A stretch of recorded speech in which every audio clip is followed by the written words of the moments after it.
Good morning everyone. जय जिनेन्द्र। Welcome to Vardhaman learning classes.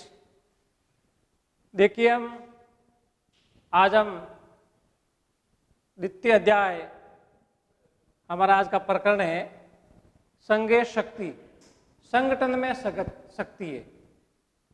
इस पाठ के माध्यम से हमें ये बताएं कि व्यक्ति संगठित होकर के कोई भी कार्य करता है तो उसका परिणाम हमेशा सदैव प्रेरणात्मक होता है और फलदायक होता है। तो यहाँ पर एक कहानी दी गई है। इस कहानी के माध्यम से बताए गए हैं, कोई भी कहानी दी गई होती है उसमें व्यक्तियों के साथ साथ में पशु पक्षियों को पात्र बनाया जाता है और पशु पक्षियों के पात्र के माध्यम से समझाई जाती है। तो इसमें एक गांव है जहाँ पर एक पेड़ है जहाँ पर विभिन्न पक्षी निवास करते हैं और उस पेड़ पर एक कौवा भी रहता है। और उस कौवे ने देखा कि एक शिकारी जो आज जंगल में आया है और जाल लेके जा रहा है, तो कौवे ने देखा कि आज कुछ अनर्थ होने वाला है और उस शिकारी ने उस पेड़ के नीचे, जहाँ पर विभिन्न जगहों से, विभिन्न दिशाओं से पक्षी आकर के ठहरते थे, रात में विश्राम करते थे, वहाँ पर आकर के उस पेड़ के नीचे उस शिकारी के द्वारा जाल बिछा दिया जाता है। और जाल बिछा करके वो ये सोचता है कि भाई कोई ना कोई यहाँ पर पक्षी जो पेड़ पर बैठे हैं वो नीचे उतरेंगे, और पास में चावल के दाने को बिखेर देता है। उसी समय एक कबूतरों का समूह जो आकाश में उड़ते उड़ते वहाँ पर घूमते फिरते आता है और उनकी नज़र उन चावलों के दानों पर पड़ती है। तो उन कबूतरों का एक राजा होता है चित्रगिर्व, वो उन कबूतरों को कहता है कि इस निर्जन स्थान पर जो चावल बिखेरे गए हैं उन चावलों को देख करके आप लोभित मत होना। इस निर्जर वन में कोई भी इस प्रकार के चावलों के दाने मिलना संभव नहीं है। यहाँ पर किसी ने बिखेर के दिए हैं तो कोई न कोई संदेह प्रकट होता है। लेकिन बाकी सारे कबूतरों ने उस कबूतरों के राजा की अवहेलना करके उस चावलों के खाने के लोभ से सारे कबूतर नीचे उतर गए, और जो ही नीचे उतरे तो सारे कबूतर उस जाल में बंद हो गए। जो ही सारे कबूतर बंद हो गए, जिस कबूतर के कहने पर वो बैठ गए थे, सब कबूतर उनकी निंदा करना शुरू कर दिया। तो उसी समय जो कबूतरों का राजा था चित्रगिर्व, उन्होंने कहा है इस प्रकार से किसी का दोष देने का काम नहीं है, अब हमें इस परिस्थिति से छुटकारा कैसे पाना है वो हमें देखना है। तो उसने एक उपाय बताया कि मैं आपको एक उपाय बताता हूँ कि सारे कबूतर एक साथ होकर के इस जाल को लेके उड़ जाएं, तो हम इससे मुक्ति पा सकते हैं। और उस कबूतर के राजा के द्वारा बताई हुई बात को सभी ने माना और सभी ने एक साथ जोर लगाया और जाल को लेकर के उड़ गया। जो ही वो कबूतर आकाश में उड़े तो जो शिकारी था, जो छिपा हुआ था, वो निकल करके उनके पीछे पीछे भागा, लेकिन भागता रहा और कुछ समय बाद वो कबूतर उसकी आंखों से ओझल हो गए। इस प्रकार से कबूतरों ने मिल करके और अपने जो विपदा थे उसका छुटकारा पा लिया। तो यानी कि संगठन में शक्ति है, छोटी छोटी वस्तुएं भी मिल करके बड़ा कार्य कर सकता है। तो इसमें एक श्लोक भी दिया गया है कि जो तीर्ण होता है, घास होता है, उसकी तिनकों से एक रस्सी बनी जाती है, उस रस्सी से मदमस्त हाथी को बांध देते हैं तो भी वो उसे छुटकारा नहीं पा सकता है। तो कहने का मतलब है कि व्यक्ति हो, चाहे परिवार हो, चाहे समाज हो, चाहे देश हो, यदि व्यक्ति कहीं भी संगठित होकर के कार्य करता है तो हमेशा उसकी कोई भी समस्या है वो उसको हरा नहीं सकती है। इस पाठ के माध्यम से ये बताया गया था। तो हम देखिए लेसन के अंदर पाठ परिचय पहले देखते हैं। नीति कथा साहित्य हितोपदेश अन्यतम ग्रंथ अस्ति, यानी कि नीति कथा साहित्य में हितोपदेश नाम का ग्रंथ अत्यंत है। यानी कि जो पाठ है हितो ग्रंथ उपदेश से लिया गया है, जिसके लेखक पंडित नारायण शर्मा है, इसके द्वारा रचित किया गया है। इसमें ये जो लिखा गया है वो पाटलिपुत्र के राजा थे, उनके पुत्रों को नीति ज्ञान प्रदान करने के लिए इस कथा की रचना की गई है। ये कथा बहुत ही सुंदर प्रवाह शैली में और बहुत ही लोक प्रसिद्ध हुई है। इसको सरल और सब भाषा में लिखा गया है। इस ग्रंथ को पंचतंत्र का आधार बना करके इसकी रचना की गई है। एक बात बता दूं, पंचतंत्र जो ग्रंथ की रचना है वो विष्णु शर्मा के द्वारा की गई है। हितोपदेश के 4 भाग हैं। परिच्छेद में भाग होते हैं, मित्रलाप, स्वरभेद, विग्रह और संधि। 4 भेद है हितोपदेश के, तो 4। इस पाठ में जो हितोपदेश के 4 भाग है, तो पहला भाग है मित्रलाप, वहां से लिया गया है, इस कथा को संपादित किया गया है। इस पाठ में गुरु की आज्ञा का पालन करके और उसके सुफल के परिणाम के बारे में बताए हैं। कोई भी बड़ों का आज्ञा के पालन करें और उसका फल क्या होता है उसके बारे में बताए गए हैं।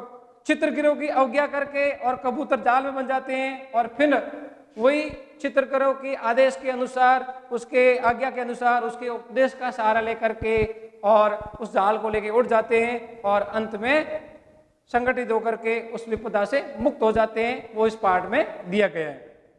तो आइए हम पढ़ते हैं।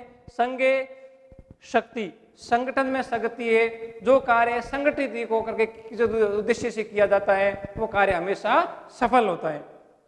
अस्थि गोदावरी तीरे विशाल सामलित तरु, यानी कि अस्थि को बाद में लेना है।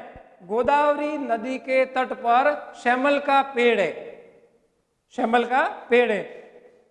नाना दिशा आगते रात्रि पक्षिरो तत्र दिवसती, विभिन्न दिशाओं से, नाना है नहीं विभिन्न, दिक यहाँ रसतु सदी हो गई, दिक ग का क हो गया, दिक प्लस गज, विभिन्न दिशाओं से रात्रि में आकर के पक्षी वहां पर निवास करते हैं। आगते, आग, गम और लय प्रत्यय का प्रयोग किया गया है। अवसर के गम धातु है, लय प्रत्यय का प्रयोग किया गया है। उसके बाद कदाचित अवसाने और रात्रो अस्ताचल चूड़ामपली भगवती कमुदनी नायके चंद्रमसी लघुपत नाम वायस प्रबद, यानी कि जब चंद्रमा अस्त होने के कगार पर था, यानी कि जब कमुदनी के राजा चंद्रमा जब अस्त होने के कगार पर थे, यानी कि रात बीतने वाली थी और चंद्रमा अस्त होने जा रहे थे, उसी समय एक कौआ जगा, प्रबुदनी जगना, प्रबुदनी जगना, यानी कि कौआ जगा और तम अवलोके अच्छिन्न, उसने देखा अद्य प्रातर एव अनिष्टम दर्शन जातर, आज तो सुबह सुबह ही अनिष्ट में नहीं क्या होता है, बुरा अनिष्ट कार्य होने जा रहा है। न जाने किम अभी तो दृश्यमी, न जाने आज क्या बुरा देखने को मिलेगा। अतः उसके बाद तद अनुकर्मेण व्याकुल चलित, उसके बाद व्याकुल मन वाला कौआ उसके पीछे पीछे चल पड़ा। किसके? शिकारी के पीछे पीछे चल पड़ा। एक बार वापिस देख लें। गोदावरी नदी के तट पर श्यामल का पेड़ है, वहां पर विभिन्न दिशाओं से रात्रि में पक्षी निवास करते हैं और जब कौमुनी के राजा चंद्रमा अस्त होने के कगार पर थे तो उस कौवे ने द्वितीय यमराज की तरह, शिकारी को द्वितीय यमराज की तरह बताया गया है। यमराज हमारा मृत्यु को देवता है, तो ये भी प्राणों का हरण करने वाला था, उसको यमराज की तरह माना गया है। आते हुए को देखा और देख करके सोचा कि आज प्रातःकाल कुछ बुरा होने वाला है और कुछ अकल्याण होने की संभावना है। इस प्रकार से वो शिकारी आगे आगे बढ़ रहा था और उसके पीछे पीछे वो कौआ चल पड़ा। अत उसके बाद तेन वैद्य ने तांडुकान विकीर्ण जालम विस्तीर्ण, उसके बाद उस शिकारी के द्वारा चावलों के दानों को बिखेर दिया गया और जाल को बिछा दिया गया। स्वच्छ प्रचंड भूतवा स्थित, उसके बाद वो शिकारी वहां पर चुप करके बैठ गया। तस्मीन काले, उसी समय चित्रगिरो नामना कपोदराज सपरिवार वियति विसर्पन तान तांडुलान अवलकयना अपश्यत, उसी समय चित्रगिरो नाम के कबूतरों का राजा अपने परिवार सहित उन चावलों को आकाश में उड़ते हुए उन धरती पर चावलों को बिखरे हुए को देख करके देखा। तत् कपोतराज तंडुल कण दुग्धान कपोतान प्रति आहा, उस कबूतर ने छावलों के लोभी कबूतरों से कहा, कुतो अत्र निर्जन वने तनुकन, कहाँ इस निर्जन वन में चावलों के दानों का होना संभव। कुतो, वो तो संधि है, कुत धन अत्र, निर्जन में अविभाज्य समास है, जनस्य अभाव, निश्चित रूप से तो इसका कुछ निश्चित करते हैं। भद्रम इदम न पश्यामि, यहाँ हमारा कल्याण संभव नहीं दिखता है, भलाई नहीं दिख रही है। सर्वथा अविचारित कर्म न कर दो, सदैव बिना विचारे कार्य नहीं करना चाहिए। कर्तव्य में क्रि धातु तवेद प्रत्यय का प्रयोग है। एतद वचनम श्रुत्वा कच्चित कपोत सदर्भ आ, उसके वचन सुन करके एक घमंडी जो कबूतर था वो बोला, एतद में एतत धन वचनम दशतो संधि का प्रयोग हुआ है, तीसरे को वापिस पहले में। ईर्षि घृणी तत्संतुष्ट त्वम संतुष्ट क्रोधना नित्य शंकी परम भाग्य जीवी च चढ़ एते दुख भागिनी, जो ईर्ष्यालु है, घृणा करने वाला है, असंतोषी है, क्रोधी है, नित्य शंका करने वाला है और दूसरों के भाग्य पर जीवित रहने वाला होता है, ये जो जो जिसमें 6 गुण पाए जाता है वो व्यक्ति हमेशा दुख का भागी होता है। ये श्लोक के माध्यम से उस कबूतर के राजा को उस कबूतर ने कहा और उसकी अवहेलना की। तत्श्रुत्वा कपोत्रा शंका च अनादत्रे सर्वे कपोतत्र उविष्टा, ये सुन करके, श्रुत्वा, श्रु धातु है कत्वा प्रत्यय, ये सुन करके कबूतर उसकी शंका और अनादर अन और आदर थे, या अनादर करके उसकी अवहेलना करके सर्वे कबूतर और सभी कबूतर वहां पर बैठ गए। कपोता, कपोता विसर्ग तत्र धन उपविष्टा, शत्रु संधि है और उत्तर संधि है, निर्गुण संधि है। उपविष्टा में उप प्लस विस और कत प्रत्यय का प्रयोग किया गया है। बैठ गए।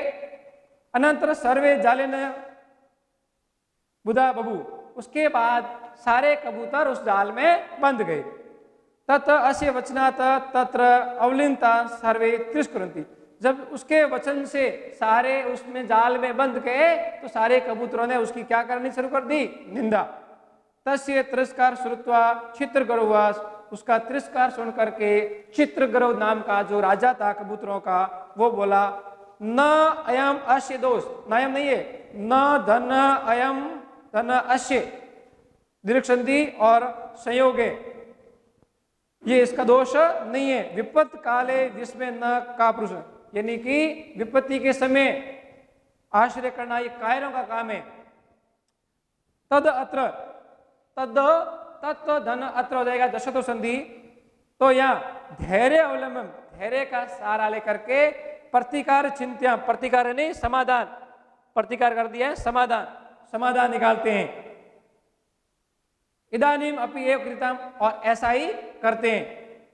सर्वे एक चित्त भूय, देखो यहाँ पर सर्वे रे है ना, ये रे विसर्ग में ऋतु संधि के नियम से हो जाएगा, र का विसर्ग हो जाएगा, पीछे क्या रह जाएगा एक, सर्वे, ये जो सर्वे है ये सर्वे विसर्ग एक चित्त, एक चित्त भूय, ऋतु संधि हो गई यहां पर। विसर्ग के बाद प्रत्येक वर्ग का तीसरा चौथा पांचवा या कोई स्वर है, और विसर्ग के पहले और आ को छोड़कर अन्य कोई स्वर है तो विसर्ग का क्या हो जाता है र, तो यहाँ विसर्ग का र हो गया, र में मिलकर के एक ही मात्रा ले ली। ऐसा विचार करके जालम उड़ितम, जाल को लेके उड़ते हैं।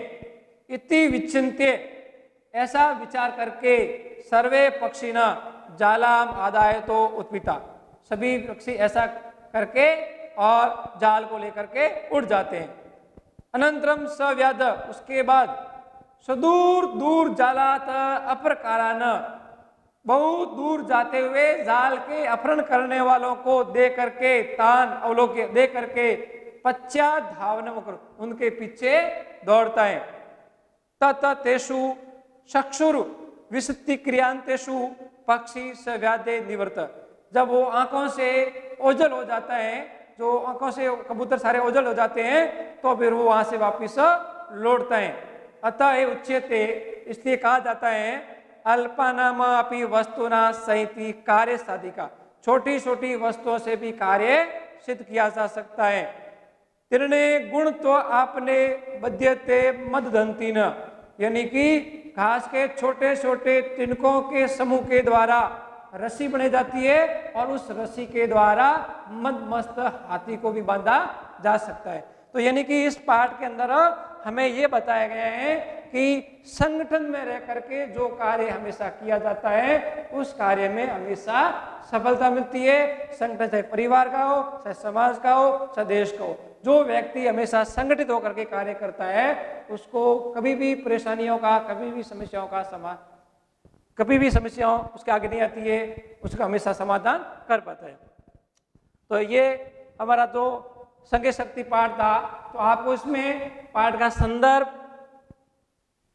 प्रसंग और अनुवाद और व्याकरण टिप्पणी, व्याकरण टिप्पणी में आपको एक इस पाठ का जो पैराग्राफ है, एक पाठ के पैराग्राफ के मैं आपको संदर्भ, प्रसंग और व्याकरण टिप्पणी लिख के नोट्स के माध्यम से उपलब्ध कराऊंगा, और बाकी जो पैराग्राफ है उनकी आपके मैं प्रसंग और व्याकरण टिप्पणी नोट्स के माध्यम में उपलब्ध करवा दूंगा और अनुवाद आपको स्वयं करना होगा। धन्यवाद।